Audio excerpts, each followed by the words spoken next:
Hello, this is Mining Maniac. Mining Maniac is a game that first came out on Kickstarter. It's a game I've played, I think now 10 times, and is a game similar to another game that I've already talked about and there's a video for called Santo Domingo, whereby you're placing out cards and trying to almost preempt what people are doing. It's a game that whilst I'm still setting up, I'll tell you what I think of it. I give it kind of 7 out of 10. It is a game like Citadels, which is very similar to Santo Domingo. Citadels came out earlier than that. Santo Domingo, I find it's a bit more purer and a bit more cleaner though, which is why I prefer that game. In this game though, you are using those cards to generate resources. You're trying to get as much money as you can. You're trying to do very well on this market, whereby you represent workers in a corporation. We all represent different corporations, and what you have here is basically the contents of the game, which relates to what you're trying to do in terms of winning.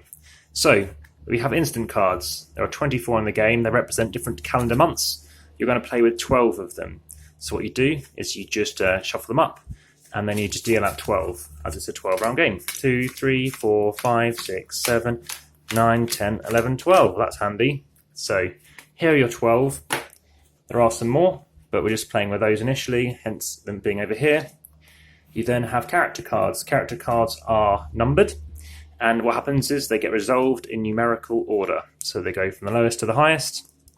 This is another one, so check it out as well. And you assign a first player marker, normally the last person to buy something with gold in it, or something to that effect. So we just now reveal them. So gems are worth 2 at the minute.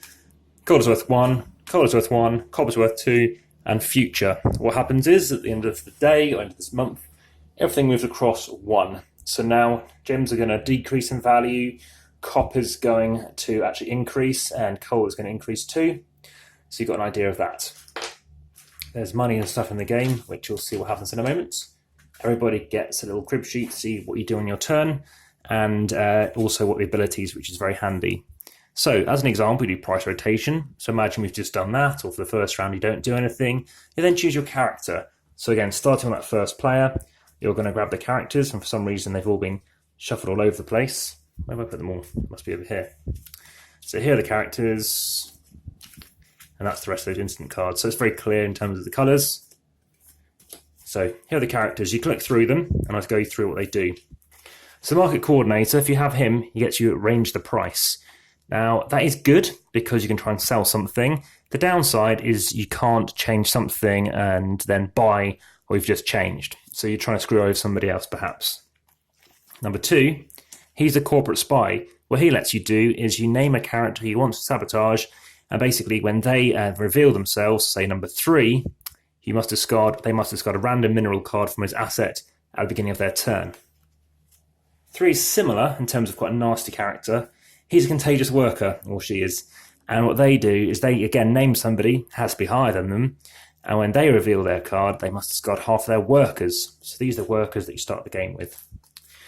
You have number 4, which is a recruiter, that lets you draw a free worker from the labour pool at the beginning of your turn. Number 5, project manager, you may split your workers into 2 teams. You'll see what I mean, why that could be useful in a moment. Oh, we somehow skipped 4, which was trader, so that was 6. Trader, you have 1 extra sell action. So you only have 2 actions in your turn, and you'll see in a moment. These guys are basically when you play at higher player counts. As useful as those are, those characters, I do find the game drags at those higher player counts. It's enjoyable. If everyone loves it, fantastic. I just think, it's nice and speedy at lower thing, but I do like things relatively speedy, which might explain that. So what we need to do is lay out, basically, let's call it the quarry, the mine, where we're going. Now, if you've seen the video for Greedy Goblins, then you'll see that, tell you what, we don't really need anything but that in shots. So we have our mine, and what we're doing here is we're going to be exploring. So, going through this again, it tells us what we're going to be doing. So, we've done the prices, we've picked our character, unexpected incidents, so look at here, and what's happening this round. All copper minerals under players' assets are removed from the game. So, on the first round, it doesn't affect anyone in this particular one. But you have to be wary that such a card exists, knowing that if you start accumulating copper, then you're going to lose out. So the suggestion in the game is basically to ensure that you don't hoard and by actually try and spend stuff. So you then do your ability. So let's just grab a random one here. So the random ability is Recruiter. You may draw a free worker from the labour pool. So there we are, we have that person. And then you map Explore. So we do that, and we do 6. It goes 1, 2, 3, 4, 5, 6. So this gets revealed. We have some gold, we have some copper, and we have some more gold. Now, if somebody happened to go again and roll a 4, it's 1, 2, 3, 4, 5, 6. So that wouldn't be revealed. A 3, though, it would be 1, 2, 3. This flips, then that hides. So as you can see, things go back and forth, and it's never the case. Well, a rare occurrence could be that everything gets covered over, but there's some cards which then say flip everything over the other direction, or cover everything, or everything gets revealed. So everybody starts the game with some workers initially. In a 2-player game, you're going to get 12 of these little pawns each, or kind of tokens, your workforce. And so I have played this as 2. It's an effective as 2. It's very good, very close and tight game. In a 3-player, you're going to be taking 16 each. Not taking them each. That's basically going to be your pool that you're going to split out between you. So some of these things are not going to be available in the game. And that means basically your labour pool's smaller. And that means you can definitely run out of labour workers. So what you're going to be having is, so you always start off with 2 workers, and you always start off with 4 money. So that basically lets you do stuff. So you just have to take 4 ones. There are some other chips in here which are relevant for certain things about getting an extra mineral.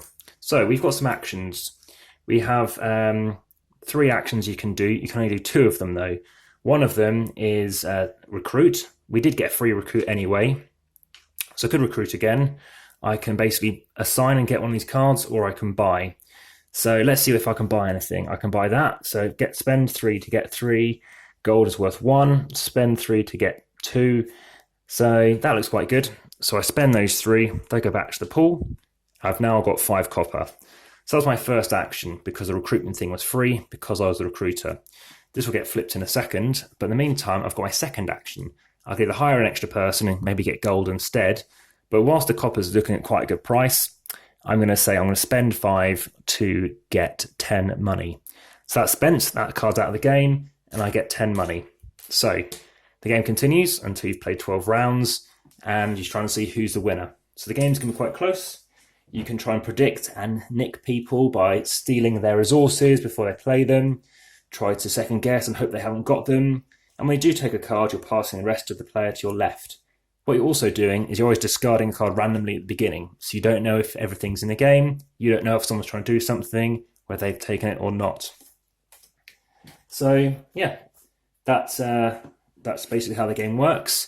I recommend, personally, I like it as a 2 to 4, but by all means try it at a higher play count and give it a go with those other resources and see what you think. I think it's quite fun, it makes sense. Obviously some cards are better than others.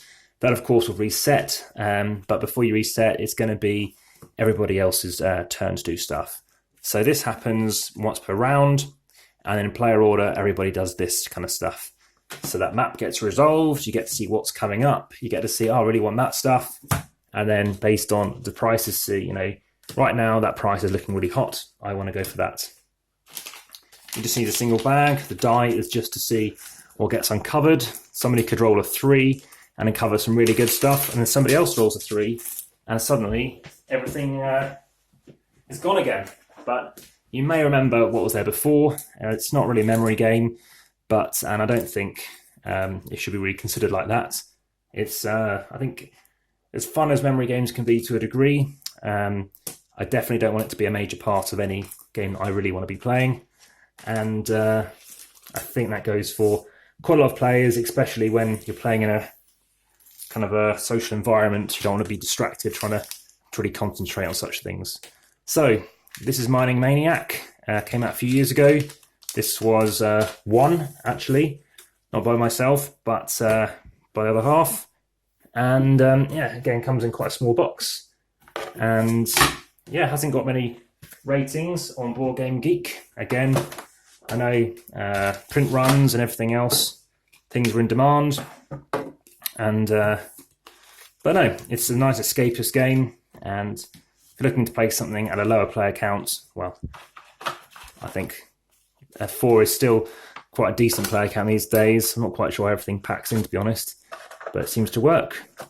Then by all means look into giving this a go. I think the insert works quite well. We've got some extra space there, but everything does seem to work. So nice linen kind of finished box as well, and the cards have always been true. So what's that on the back for? So this is Mining Maniac, and you're looking to carry around 656. So thanks very much for watching, and there'll be another video soon. Take care.